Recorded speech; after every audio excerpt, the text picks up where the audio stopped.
B D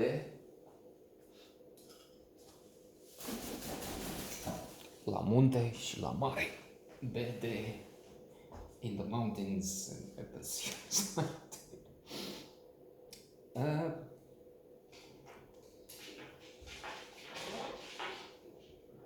A worse than silicon, I would say. Granted,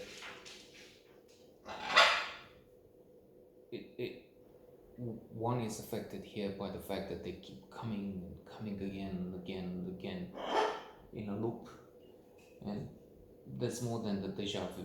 I mean, I don't watch it anymore, I must confess. It's a note based on what I've seen 20 years ago. But it's still only knowing it's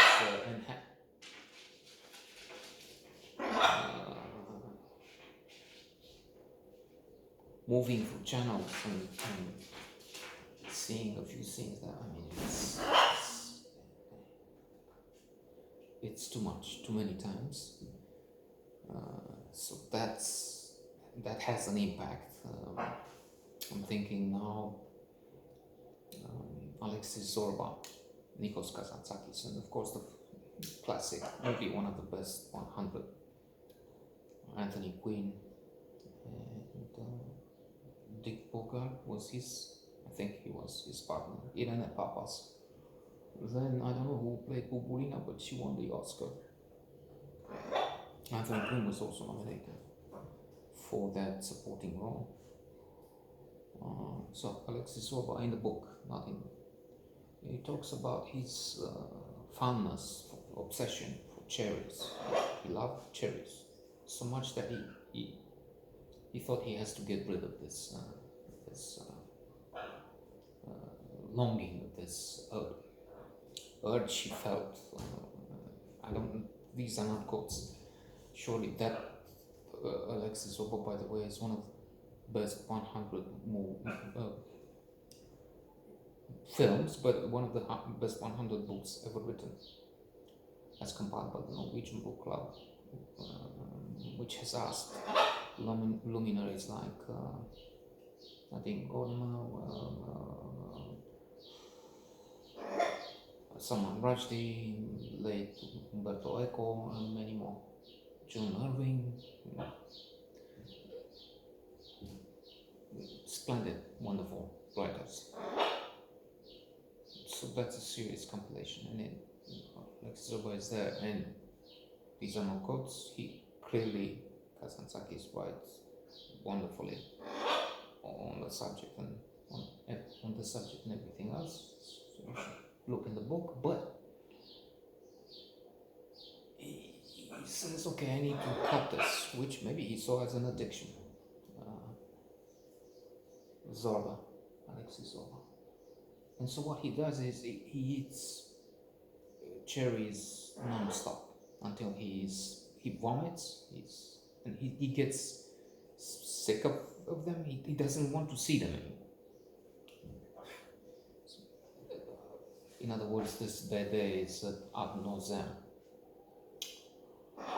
Plus, I think it's a almost terrible comedy.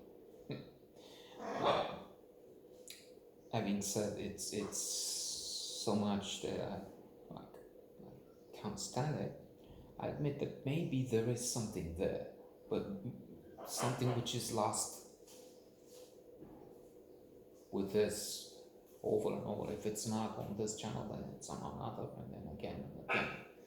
And on top of it all, it's the public channel has this stupid thing now, saying mega blockbuster, Romanian mega. What is that? It's an oxymoron. We don't have something like that. I mean, blockbuster. It's true. On the other hand, this is potential, but on the other hand, he had such an impact here. But in a day and age when we're talking communist regime, you couldn't have serious subjects. You couldn't take on communist regime. You couldn't take on anything, and this, as far as I can remember, belongs to the better age, a period in communism, which by definition, when you say communism, you say as bad as Nazis. People forget that they're tolerant towards communism. Well, after all, they have to do business with China, for instance. While Nazi reference or whatever is banned in, let's say, Germany, which is fine. It's just that communism should be banned as well. It killed many more people, many more millions, Stalin, Mao, than Hitler. So, an enlightened period in communism, which is again an oxymoron, a stupid thing to say, when they allowed some movies, there was Pride Spring, Spring in Prague. No, there is no good thing connected with communism. Well, there's more reading, because you don't have, you have 2 hours television a day of propaganda, so you never watch. You can't watch because there's nothing to watch, and you don't get done on that side. But 1984, Animal Farm, of course, all animals are more important. So